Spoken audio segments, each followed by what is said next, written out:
Yo guys, what's going on? It's Gareth here and welcome to the channel and welcome to my very first FIFA 20 video.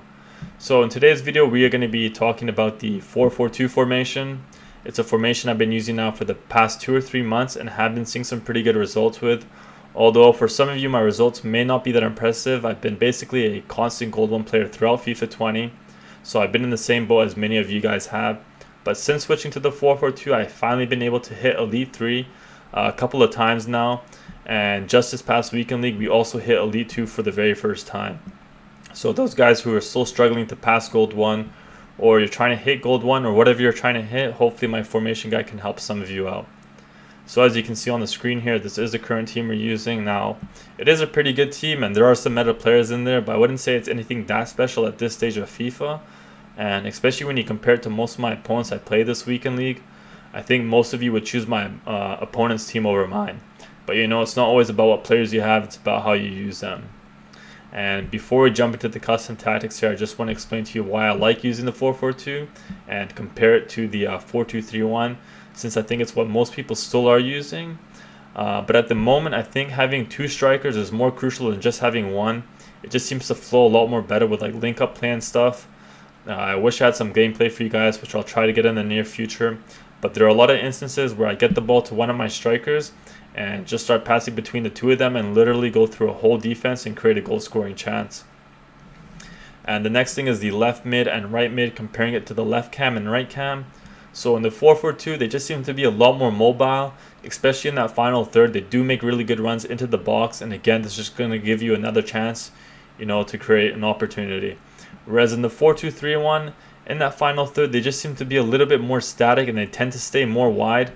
And your only attacking option sometimes is just your cam and your striker. And another thing when playing the 4-2-3-1, I feel like sometimes we're not trying to create the chance ourselves. We're kind of relying on our opponent to make a mistake and then create the chance. Whereas in the 4-4-2, even if your opponent is playing some solid defense, you can still find ways around that, you know, create the chances ourselves. So for the tactics, I do run the 4-4-2 in my defensive game plan just because I switched some players around. So I do switch Dembele and Neymar. Dembele seems to have a lot of presence in this game. I'm not saying he's better than Neymar, but he's just one of those players. And the reason for putting him there on the left, I don't know if this is just me, but that left side of the pitch seems to be less active than the right. So having Dembele there just kind of balances things out for me. And the other switch I make is Vidal and Blanc. With any formation that has 2 CMs or 2 CDMs, I always tend to have my more attacking player on the left and the more defensive one on the right. And for the tactics, as you guys can see here, it's all pretty standard except for one thing, as you guys can probably tell. But we'll get to that in a bit. So for the defensive style, we just use balance. You know, it's just going to give you a bit of everything. If you are trying to chase the game, you could use press after possession loss or constant pressure. But for me, I just left everything the same throughout this whole weekend league. So for offensive style, again, it's going to be balance. Going to give you a bit of everything. Going to have players running in behind the defense. You're going to have players coming short to show for you. And then width, I just leave it on 5-on-5, so that's pretty standard. And for players on box, you could go with 4 or 5. But I tend to find 4 to be the sweet spot, especially with this formation and the instructions I use. You're never going to be running out of options up front. And then corners and free kicks, you never want this to be more than 1 or 2, but I think most of you guys already know that. And then for the depth, I actually do use 9. You might think it's crazy, you know, it's against the meta of the game, but I'm just more of a aggressive player, and I like to win the ball higher up the pitch. And the reason why I don't like using a low depth, you know, it just gives my opponent more of an opportunity to play in my final third, and that's when I feel the most pressure and most likely make a mistake and, you know, end up conceding a goal. But that being said, you guys definitely don't have to use 9. I don't even recommend it if you guys are not good at manual defending. So you guys can definitely go with like 4 or 3. I was still able to hit Elite 3 with this tactic as well. Oops. But yeah, just for my gameplay style, I like to use 9. And then for the instructions here, so for the goalkeeper, I have him come for crosses and sweeper keeper. We know that finishing in FIFA 20 is not always that consistent. And I think most of the times when the goalkeeper does save the ball is when he closes down the angle. So the faster you can do that, the most likely you're going to keep the ball out of the back of your net. And then for the left back and right back, I had them on stay back while attacking. I used to have them on balance, but like I said, you're gonna have a lot of options going up front. So I just put them on stay back while attacking.